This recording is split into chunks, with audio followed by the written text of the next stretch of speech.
नमस्कार दोस्तों, हर हर महादेव। आज मैं आपको गणेश जी की एक और कहानी सुनाती हूँ। एक गांव में एक माँ बेटी रहती थी। एक दिन वह अपनी माँ से कहने लगी, गांव के सब लोग गणेश मेला देखने जा रहे हैं, मैं भी मेला देखने जाऊंगी। माँ ने कहा कि बेटा वहाँ बहुत भीड़ होगी, तुम कहीं गिर जाओगी तो तुम्हें चोट लगेगी। लड़की ने माँ की बात नहीं सुनी और मेला देखने चल पड़ी। माँ ने जाने से पहले बेटी को कहा, बेटा ये दो लड्डू ले लो और एक गड्डी में पानी ले लो। माँ ने कहा कि एक लड्डू तुम खा लेना, एक गणेश जी को खिला देना और थोड़ा पानी पिला देना। दूसरा लड्डू तुम खा लेना और बचा पानी भी तुम पी लेना।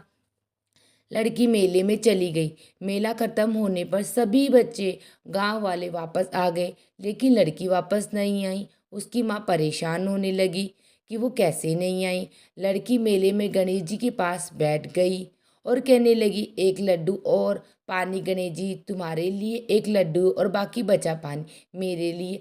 ऐसे कहते कहते सारी रात बीत गई। गणेश जी देखकर सोचने लगी, अगर मैंने यह लड्डू और पानी नहीं पिया तो यह अपने घर नहीं जाएगी। यह सोचकर गणेश जी एक लड़के के वेश में वहां पर आए। उससे एक लड्डू लेकर खा लिया और थोड़ा सा पानी पी लिया। फिर वह कहने लगे कि मांगो, तुम क्या मांगती हो। लड़की मन में सोचने लगी, क्या मांगू, अन्न मांगू, धन मांगू, अपने लिए अच्छा वर मांगू या खेत मांगू, महल मांगू। वह मन ही मन सोचने लगी कि गणेश जी से मैं क्या मांगू। तो गणेश जी उसके मन की बात को जान गए। वह लड़की से बोले कि तुम अपने घर जाओ और तुमने जो भी मन में सोचा है वैसा वैसे ही मिलेगा। लड़की घर पहुंची तो माँ ने पूछा, तुम्हें इतनी देर कैसे हो गई।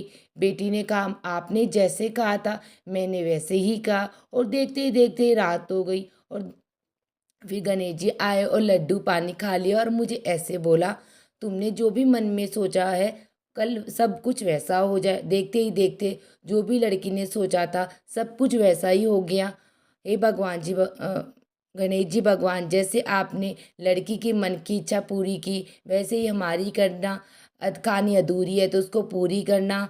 हम सब पर अपनी कृपा करना। गणेश जी और बुढ़िया माई की कहानी। एक गांव में एक बुढ़िया माई रहती थी जो गणेश जी की बड़ी भक्त थी। वह रोजाना मिट्टी के गणेश बनाकर उनकी पूजा की अर्थ करती थी।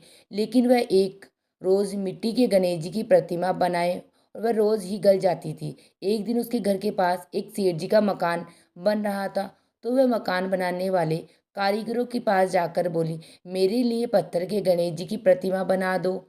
मिस्त्री बोले, जितने में हम तेरा पत्थर का गणेश जी बनाएंगे उतने में हम अपनी दीवार बना देंगे। माई को बहुत बुरा लगा और उसने बोला, राम करे कि तुम्हारी दीवार टेढ़ी हो जाए।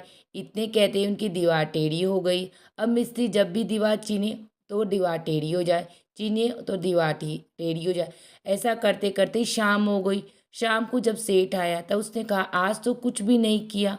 तब मकान बनाने वाले कारीगरों ने उसे बुढ़िया माई की कहानी सेठ जी को बताई। उन्होंने कहा कि एक बुढ़िया माई आई थी जो कह रही थी मेरा पत्थर का गणेश गढ़ दो।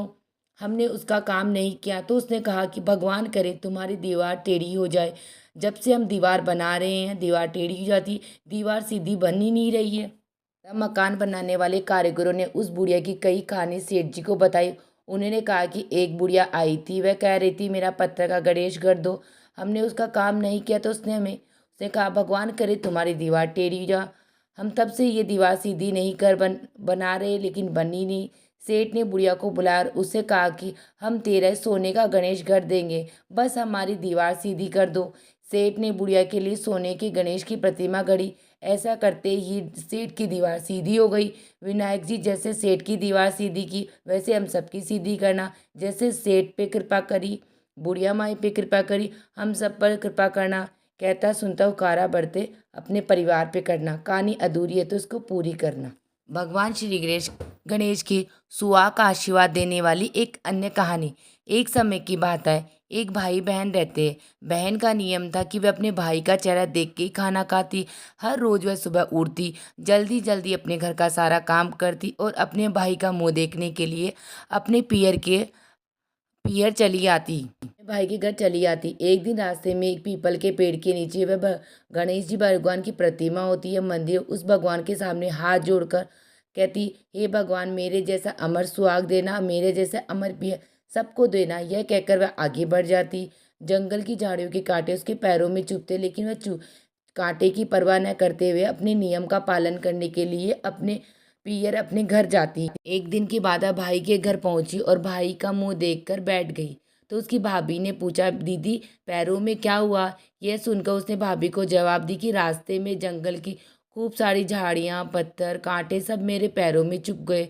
जब वह वापस शाम का नियम पूरा करके अपने घर को लौट गई, शाम को उसके पति जब काम से आया तो भाभी ने अपने पति से कहा कि आपकी बहन जब आपसे चेहरा देखने के लिए आती है तो उनके पैरों में रास्ते में जो कांटे पत्थर जो होते हैं उनके चुभ जाते हैं, आप रास्ते को साफ करवा दो। आपकी बहन के पाँव में बहुत सारे कांटे चुभ गए हैं। भाई ने सब तब कुल्हाड़ी लेकर झाड़ियों को पत्थरों साफ कर दिया।